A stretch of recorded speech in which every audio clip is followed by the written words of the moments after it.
আসসালামু আলাইকুম এভরিওয়ান। এটা ছিল খিলগাঁওর একটা ব্লগ। আমি আর আমার ফ্রেন্ডরা সবাই খিলগাঁও চলে গিয়েছিলাম। এখানে একটু রাস্তা কেটেছে, তো আমি লোকেশনটা দেখাচ্ছি। এখানে একটা ঝালমুড়ি মামা থাকে অনেক সামনেই। এখানে হচ্ছে লাইভ পিৎজা সেল করে। আমার যে ফ্রেন্ড হ্যাপি, ও আমাদেরকে মানে খেতে নিয়ে এসেছে। ও বলতেছে চলো চলো খাওয়াবো। তো আমরাও ক্লাস শেষে চলে এসেছি। অনেক রাত হয়ে গিয়েছিল, যে ওরা অলরেডি বসে পড়েছে।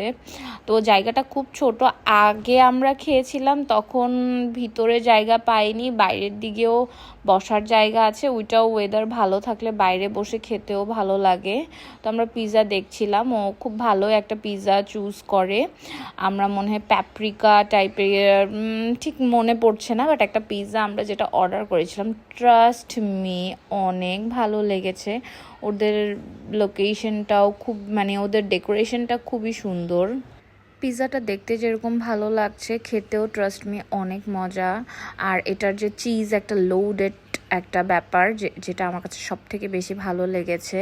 সেকেন্ডলি এটার হচ্ছে গিয়ে যে ক্রাস্টটা ছিল, সেটা একটু ক্রিস্পি ক্রিস্পি ছিল, মানে না খেলে আপনারা বুঝতে পারবেন না। আর টেস্ট তো খুবই মজা, মানে আমি সবাইকে এই পিৎজাটা খাওয়ার জন্য বলবোই অবশ্যই। খুবই মজা টেস্ট, আর প্রাইসও খুব রিজনেবল। দেন আমরা বের হয়ে গেলাম। আজকের মিনি ব্লগটা এখানেই শেষ করছি। নেক্সট ব্লগে আবার দেখা হবে। আল্লাহ হাফেজ।